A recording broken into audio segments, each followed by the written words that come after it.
backstabbing, grubby. It was all there, wasn't it? What are you making of all this?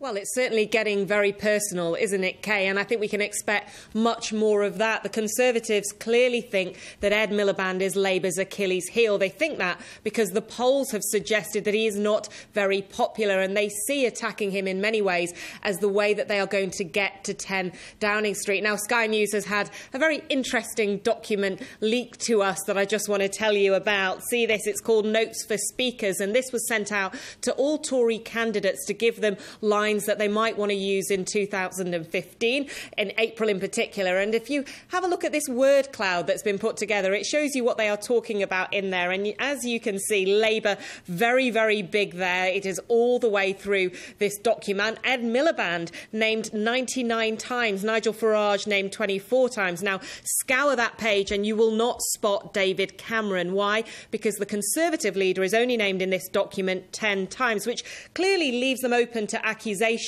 that they are running a negative rather than positive campaign. This is all being run under the strategy of Linton Crosby, who was in fact the same man who ran the mayoral campaign for Boris Johnson back in 2012 when there were similar accusations about the way they talked about Ken Livingstone. There's some quite interesting stuff in the document that is pretty telling. Here's some of the things they've been told to say. Vote Lib Dem, get Miliband. Vote UKIP, get Miliband. Vote Green, get Miliband. Vote Plaid Cymru, and yes, you've got it, get Miliband. And there's a lot of attack lines against him too, as well as the idea that he was put into place by the unions. Ed Miliband clearly wants to fight back and say we're running a positive campaign. The Prime Minister justifies this by saying, look, this is a battle for Downing Street. When it's that important, then the personal becomes national.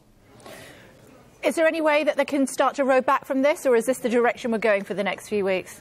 Well, there's been no sign of them rowing back so far, and there have been some pretty serious question marks over whether it's the right thing to do. At the Conservative Spring Forum, just before the campaign kicked off, David Cameron was addressing this very issue. He talked about sneering Hampstead socialists, and he really did justify the position he was taking. I do think, however, that they would also want to make a positive case, and then we'll be hearing more of that. And next week, we'll be starting to see a lot more policy detail, which the Conservatives would argue will put them into a very positive position. OK, for now, thank you.